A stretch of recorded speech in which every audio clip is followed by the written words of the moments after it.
బుద్ధిమంతులు అంటే ఎవరో తెలుసా? నీతి మార్గమును అనుసరించున్నట్లు ఎవరు అనేకులను త్రిప్పుదురో వారు బుద్ధిమంతులు మరియు ఆకాశ నక్షత్రముల వలె నిరంతరం ప్రకాశిస్తారన్నాడు దానియేలు 12:3.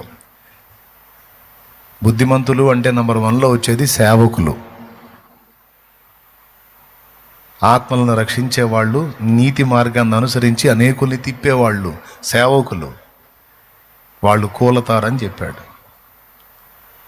అనేకుల్ని పరిశీలించడానికి, పరిశుద్ధపరచడానికి. ఇంకా క్లియర్గా నిన్న అక్కడ వివరించా. పొట్టేదో గట్టిగించేదో తేల్చుకోవడానికి దేవుడు ఆల్రెడీ విశ్వాసంలోకి వచ్చిన వాళ్ళ విశ్వాసాన్ని పరీక్షించడానికి దేవుడు ఇలాంటివి అనుమతిస్తాడు. అనుమతించి చూసే వాళ్ళకి ఆయన కాపాడినట్టు, పట్టించుకోనట్టు, వదిలేసినట్టుగా అనిపిస్తుంది.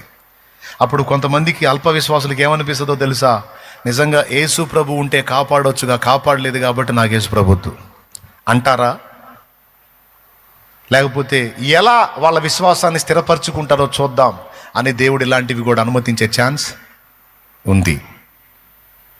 ఏది ఏమైనా భక్తులకు కలిగేటువంటి మరణం కావచ్చు, శ్రమ కావచ్చు, సమస్య కావచ్చు, బాధ కావచ్చు, ఇబ్బంది కావచ్చు, అది ఆయనకైనా, మీకైనా, నాకైనా, మనందరికీ ఫైనల్ ముగిస్తున్నాయిగా మనకు ఎదురయ్యేవన్నీ దేవునికి తెలియకుండా ఎదురు కావటం లేదు అనే విషయం మీకు అర్థమైతే నాకు అంతే సంతోషం.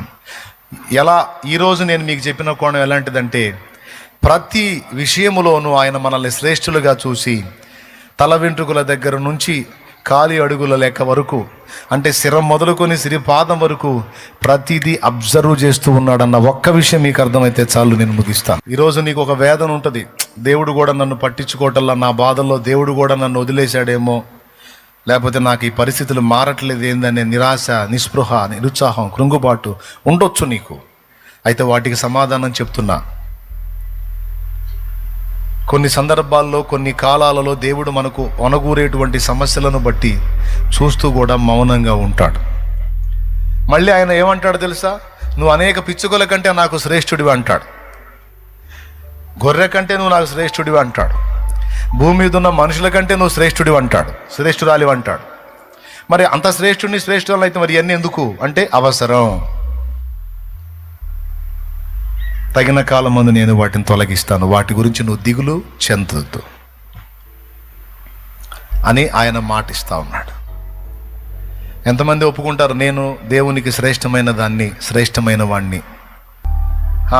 ఇప్పుడు ఇక్కడ కూర్చున్న వాళ్ళు కొంతమంది ఇంటోళ్ళ చేత తిట్లు తింటారు. దరిద్రపు దాన, సచ్చిందానివి కాదు, బతికిందానివి కాదు, సావవే